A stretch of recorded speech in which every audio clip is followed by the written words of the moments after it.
எனக்கென வந்த தேவதையே சரிபாதி நீ அல்லவா நடக்கையில் உந்தன் கூட வரும் நிழல் போலே நான் அல்லவா கண்ணன் கொண்ட ராதையர ராமன் கொண்ட சீதையர மடி சேர்ந்த பூரதமே மனதில் வீசும் மாருதமே நன்றி சொல்ல உனக்கு வார்த்தை இல்லை எனக்கு நான் தான் மயங்குறேன் என்னுடைய மனச தந்துவிட்ட பிறகு ஏம்மா கலங்குற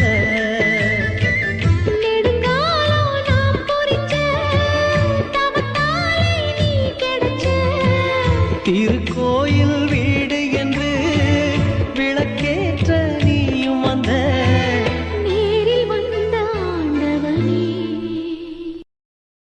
Download ShareChat.